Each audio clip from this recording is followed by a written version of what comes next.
no one will ever understand it unless they've been through it themselves.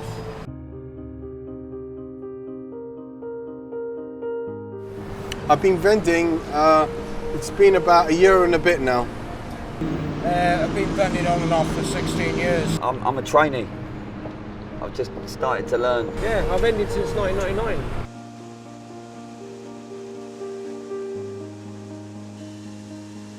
We are here to provide a product that enables people that just do not have the opportunity at all to earn a legitimate income. Hello, it's a long time no see. How's it going? How you keeping? All right. People tend to look on the homeless, you know, they look on them with a blind eye as you're walking along the road. You just sort of ignore them, you know. People either sort of throw them £2 or give them a sandwich and walk along. And I like the idea of getting under the skin of the homeless, in the sense that, you know, you get to know the individuals behind it. You know, the many fascinating stories that they come to us with, you know.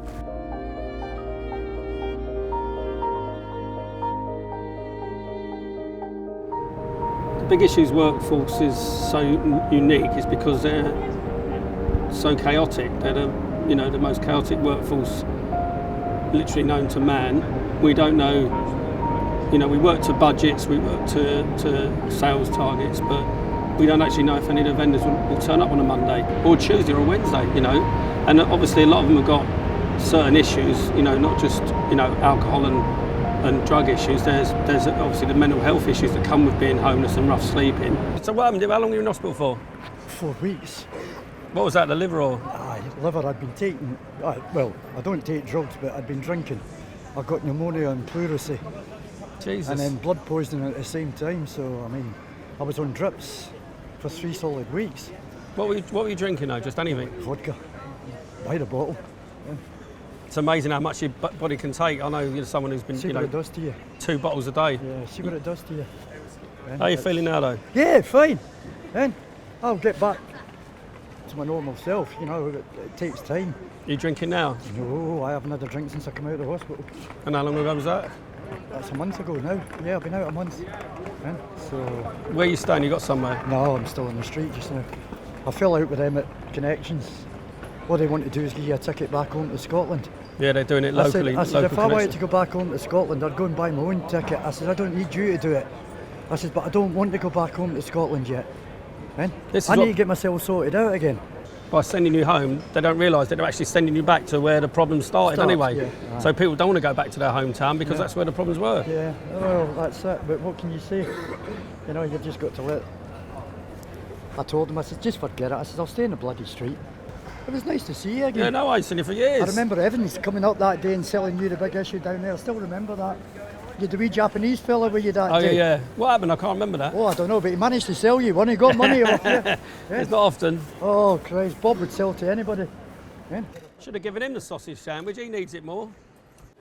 What's unique about them is the fact that they're from a very diverse background, which you could probably say that for a lot of businesses. But these people are people that have been operating and operate on the edge of society, really. For whatever reason, that could be for a multitude of reasons why they're selling the Big Issue. Maybe they've got mental health issues, perhaps they've got addiction issues, perhaps they've had a relationship breakdown, you know, the usual reasons. And some people, they just don't want to be part of society. They just want to earn their bit of money and go home at the end of the day. If they've got a home, a lot of the vendors are still street homeless. So they're literally, it's just sort of a hand-to-mouth existence. They're earning their £10 a day or whatever just to be able to feed themselves and their dog. Is it? Oh no! You broke it. Look. It's going to destroy it now. Delete it. What you have to realise with working with who we work with is that, like all of us, they will have good days, they will have bad days.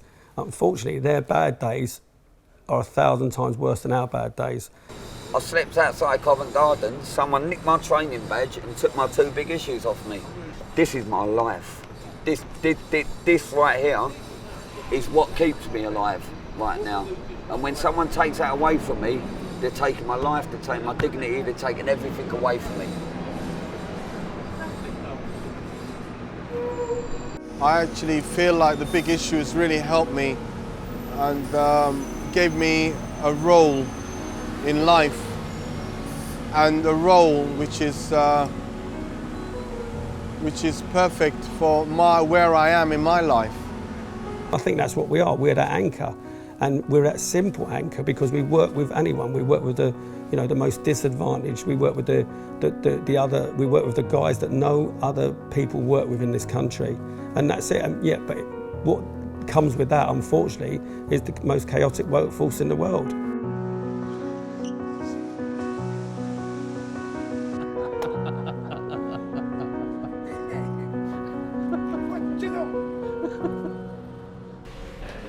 Okay, good morning everybody. Right, today's first day of the June rebadge. Okay, you've each got a list. Colour codes, green are fine. The red, they're the ones that you need to watch out for.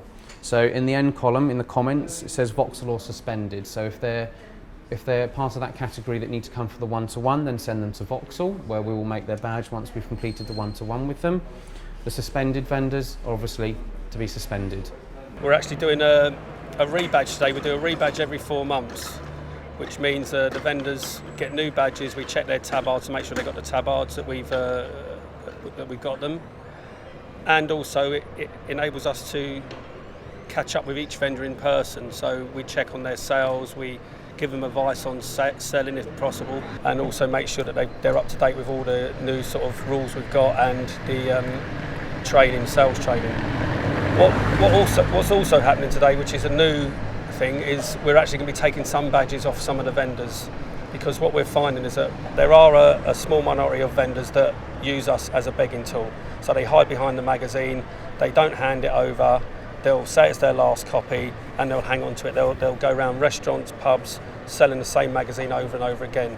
They're just using it as a tool for begging, so we're going to actually try and clamp down on that today. The only person you're hurting are the decent vendors out there who are trying to get out of the shit and make their life that little bit better. We have given them a year of working with them, giving them sales training. We do sales workshops with them. We support them in any way we can. So this is not something that's just happened overnight. We worked with them for a year, and now it's finally come that we've got to do something about it. Yeah, how much is it, mate? £2.50. £2.50. Because I work for the big issue. Have you got your badge at all? No, I ain't got a badge. So what are you doing selling a mag? Huh? What are you doing selling a magazine? Skin. Yeah, but why haven't you got a badge? Skin. You got any more on you or not? No, that's it. You know, you walk through that door, the door's always open for you. Yeah. So don't think you've got a sort of idea with one issue or 2 issues or beg with them. You know, and tell your mates, all the one bookers around here, anyone, just say, we're around, we're giving everyone a chance. What you do is if you get a badge, you're perfect, and you're the sort of guy we need, all right? Yeah. I'll catch you later then, Steve. Nice to meet you, Stephen, and I look forward to meeting you tomorrow, yeah? Cheers, mate. Bye. All right, take it easy. For someone to be able to be helped, they need to want to help themselves to start with on their own.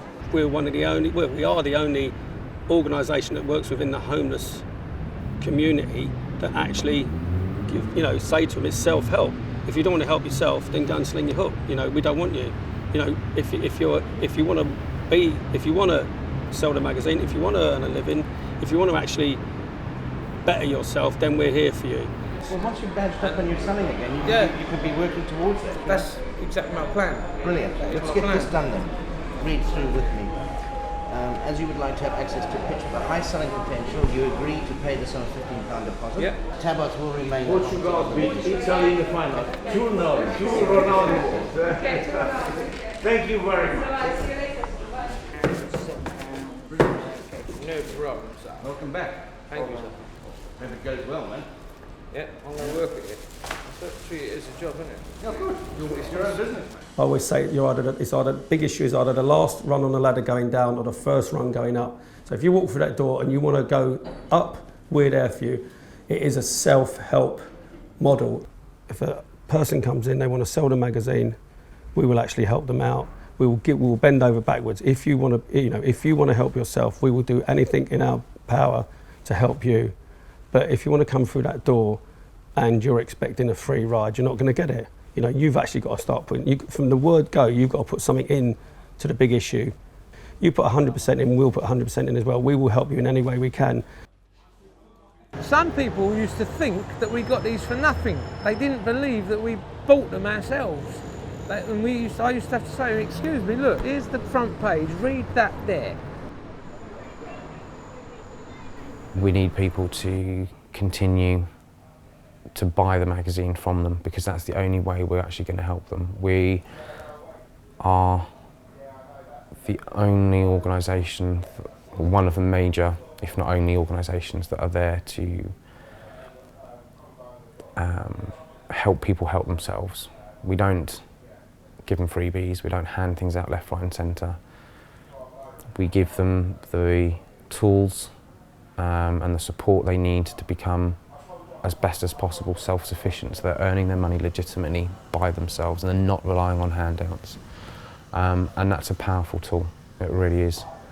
I'm just trying to do something decent. It's not, even on the badge, look, working, not begging. Working, not begging. I'm just going to do it and work my arse off with these and then get as many tomorrow as I can and do it again. And again and again and again and see just where I go, do you see what I mean? The big issue is not about begging, it's about helping yourself to make some money and then getting some other issues and then getting on with it. For a lot of people, the big issue is a stepping stone. It's coming from the streets where they have nothing essentially, and you're giving them an opportunity to earn some money legally, and you're giving them an opportunity to add some sort of structure to their life, and you're hoping that that structure will then lead on for them going for training, education, or perhaps even a job, and they'll be able to move on and out of this situation. You realise it's the small things, it's about making a small difference to these people's lives. Fair enough, sometimes you do get a case where somebody moves on and they get a good job and they get a flat, and there is the happily ever after, but that is not the most common outcome for people on the streets. You know, there's a lot of sad stories that happen, but the reason why you're here is just to make that small difference and help people move on in a small way. In my experience, the best thing you can do is to go there and listen to them as much as possible, because a lot of the time people are very, very frustrated because all through everything they're doing, they're not being listened to, they're just being passed on from one agency to another, and they feel extremely frustrated. So if you can go there and you can actually feel like they're being listened to. My mum just died Friday, so... Are you going to go up there? Yeah, I've got to. Yeah. When's the funeral, do you know? Don't know, I've got to find out today from my brother, or one of them. Have you got a suit and everything or not? Yeah, like you said, if you could speak to the foundation, speak to Linda. Yeah, mention the seat as well. Yeah. Hopefully we can try and sort of bring them back into the fold a bit and help them on their way a bit. Again, I'm not under any illusions that, that they'll live happily ever after, but at least they might be able to get a little bit of help for that small problem that they have at the time.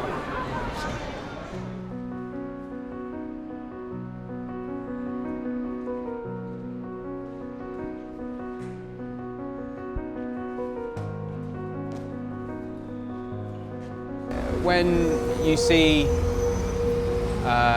see them coming in buying their mags and sort of they've sold X amount, and they've got a number of vendors meet famous people, they buy the mag off them, that kind of thing. They can see the joy and the happiness that it gives them, and the sense of commitment and responsibility and respect that it gets by selling the magazine. Obviously, for a lot of them, selling the big issue is a level ground for them to work with, a commitment every day, even if it's only a couple of hours. Obviously, want them to work as many hours that they possibly can in order for them to be beneficial financially and socially. I love it. I really, really enjoy it because of the interaction with people. It's been a big part of my rehabilitation as a person. For a number of the vendors, that's what it's about. We go to work, do our job, we mingle with our colleagues, we might go out for a drink or whatever, but a lot of the vendors don't necessarily have that option, so their communication with other people is by selling the magazine, and for some it's their only means of communication. So it's not just a financial support, but it's a social security for them as well, them being part of the community. I like meeting people, and all that. That was the thing I liked about it, meeting people, because you meet a lot of different people. There's people from all walks of life that will buy the big issue for you. For a large number, it's about giving them a level of life, not existence, but life, where they can survive and where they can be happy. You know, I've seen just by talking to some vendors, just by talking to people, having that day-to-day interaction with regular customers or indeed new people and sharing their stories. For some vendors, that's all they need, just that social interaction and that confidence to be around people that unfortunately, if they were not in that situation, they wouldn't be able to have. So the levels of fulfillment can be very different from one person to the next. Anything from, you know, having that interaction with people right through to getting a job. See here, I've got a scar. Yeah. I was putting a coma when I was 19. Really? Sleeping in doorways, some guys come along with a shopping trolley. So I smashed into my head. I was on life support machine 3.5 weeks. Jesus Christ. And they still never caught him. Where was that? Eastbourne.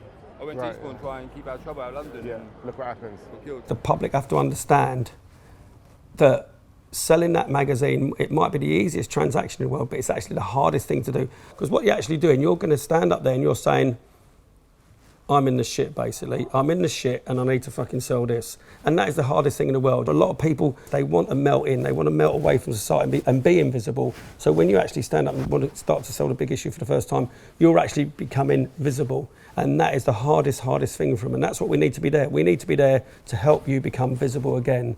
And that is the very hardest thing. It's the simplest thing, but it's the hardest thing. And that's the first step along the long and winding road of getting yourself out of the shit, basically. I'm out there trying to do a good thing, selling magazines. They're a magazine at the end of the day, and I've got a licence to do this now. So I think it's great. I really do think it's great. The ones that get through the first month will be the ones that continue on their sort of journey through the big issue. What I want to do is I want you to highlight to me or tell me any difficulties you'll have in selling the magazine. Anything we can do to help you or support you. Okay? And ideally what you want to do is set yourself a goal each week of the amount of magazines that you want to sell to earn however much money that you need. We do offer every Tuesday morning, okay, at 10 o'clock here. Every Tuesday? Every Tuesday morning at 10 o'clock. You can come here and you can go into that room over there and you can join in conversations and workshops and chats with other vendors and staff so you can learn from them. People do ask why I stick it or why other people stick it, and the bottom line is it's for the vendors. We're actually helping an underclass of people, taking the homelessness out of them or taking that you know, unwrapping that security blanket and letting them stand on their own 2 feet. Not a lot of people just say I've only got card, but if we did have the opportunity to take card, I might get more transactions and boost the sales. Good idea. I'll speak to the powers that be. I've seen what it can do to some vendors. I see how amazing, just by selling a magazine, what that can do to an individual and how that can motivate them, how that can help them, how that can get them through the crisis or whatever it is that they're doing. They get what they're going through. It's a big thing. It's a powerful tool that we have, and we just need people to continue believing in what it is that we do. John or Peter? The good-looking one. He'll know who it is. The good-looking one. Who's this? Dennis Gill. Hello, Dennis. Oh yeah, how's it going, mate? All right. It's a privilege to be part of that support network by providing them with a magazine that helps them have a bit more structure to their lives, commitment, that gets them out of bed in the morning, it gives them a reason to get up, to go to work, whatever it might be. It's a privilege to be part of that process. So how's life treating you? Good. Got my car and everything now. Went up to Manchester and got my car. Oh, did you? Yeah. It's got a spare bedroom now. Yeah. I had it valeted the other day, 60 quid. Those moments, no matter how small or insignificant they may seem to me, to that individual, they're huge, and that's what makes it worthwhile. It really is. Yeah. There are days when I think, you know, what the hell are we all doing? What is this all about? But then there are days, many days, when you actually walk along, you see a vendor smile and they say, hello, mate, how's it going? You have a chat with them, and then you know that you know that something's going right. You know that we should be here. We've been here for 20 years. We should be here for the next 50 years. I'm getting myself back to normal, slowly but surely. My ultimate wish is to be on the front page of the big issue. Anyway, see you tomorrow. All right, see you later. All right.